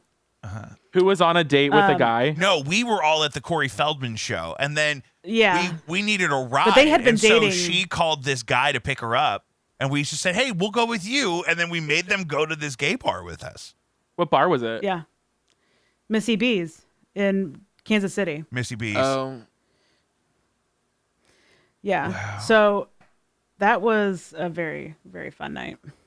So, we're kind of winding down here. This has been so really great, and I think I've learned a lot. I've answered a lot of questions that I had. But what are we most looking forward to in the growth that we're making as a society, and the outward expression and sort of pride we want to express and continue to indulge in? What are we looking forward to the most, y'all? I'm looking forward to more representation and visibility on queer and trans POC, because it is very important to keep them in the forefront. Yeah. And I really love where that is going, and I want to make sure that I'm, in line with that. On the So, right side of history, as it were. Yeah. So that's what I'm excited for. Tim. I don't know if it's like a looking forward to. I think that I'm just kind of hopeful that what this leads to is people really embracing these facets of other people's identities. And I'm, like, I always think like what the difference between like acceptance and embracing, it's like where everybody can celebrate each other, and like the thing that we like about each other are the things that make us so different, as opposed to, and I think that representation comes along with that. I think that seeing more visibly, which is what seeing is, but seeing more examples of LGBT people as excellent members of society, it not only will help future generations, but it will help, I think, in the healing of current generations who still have, I think, like PTSD. Yeah. Which, and there's a lot of people that aren't even as far along as we are. right. There's a lot of people that are still living And with that's a lot what's of doubt and scary, fear. yeah. You know what I mean? Right. I think because on Netflix and Bravo, we've come a long way. Doesn't necessarily mean we've come a long way in small towns or even just I mean, like we were alluding to a moment ago, other groups have prejudice against other minority groups just because you're gay doesn't mean that's the only thing people don't like about you, right? You could also be, or just because you're trans, or just because you're what have you, doesn't mean that you're not also struggling with other types of prejudice and also things that are like what's mutually exclusive therein. You may like you said, if you're in a minority group economically and racially or ethnically or theologically, and then also in your sexual orientation or identity, I mean, that's a lot of things stacking against you. You could be living in poverty with other people who are all experiencing the negative experiences you are because of all these other issues that are in common, and then they also have this homophobia on top of it that's going to draw you away from them or away from the church you grew up in or away from a business that you previously enjoyed. So I'm looking forward to our kids not having that problem. Yeah, absolutely. Or at least having less of it. Less of it is probably a better goal. Well, and it is a good thing to see like Gen Zers fully embracing in a lot of ways these identifiers that are cards stacked against people, to be functioning as their full selves. And so even if it's like irritating in some ways to hear these, really little woke kids confront even our own generation of our problematic behavior, it's not necessarily a bad thing. It's a good thing because it just means that we're progressing. Yeah, and I think it's even kind of something we talked about a long time ago now, is just that I think I'm also looking forward to a time where it's just not as big of an issue. When I see younger people not necessarily being so proud and out and open about who they are, because of course I love that, because that's what I always wanted for myself, but even to the point where they don't think it's that important to tell you. Right. I don't have to tell you. I mean, what do you mean? Like I'm like, you shouldn't I'm a have minor. to. It would be nice to I'm a not minor have to on come TikTok. out. I don't have to disclose to you everything about my identity. Leave me alone. Like, I mean, I'm an actor on Stranger Things. Maybe the kind of people I'm sexually attracted to is none of your business. You know what I mean? And so I much prefer the idea of where it can be everyone's business if you want it to be. But I hear what you're saying, because I feel like that's going back on what I said about because I'm all about telling people who I am and what I like. You know what I mean? And especially if they're interested. Yeah. But I think a lot of people are not, and we just assume that everyone's going to be okay with disclosing all this stuff about them. When again, we don't ask straight people crazy specific details about their experiences or their preferences. I think that's a really great point. I think that's great. I think we're all doing You're great. I think we all need to go bait some butch.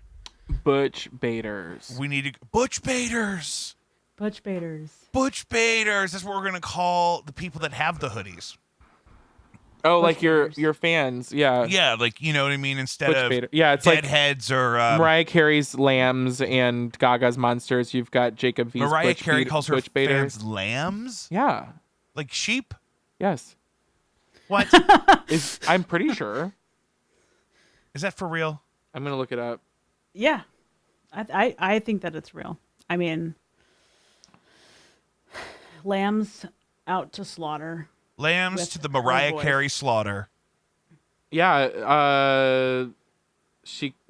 they're called lambs. Great. The Lamely is what Mariah likes The to call them. Lamely. Like the family, but the Lamely. Guys, stay with me. I'm going to wrap this up real quick.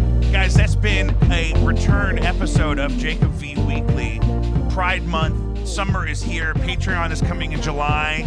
Hoodies are coming hopefully sooner than that. Look for that pre-order any day now. Follow us online at Jacob V Weekly on Instagram. Keep it deep.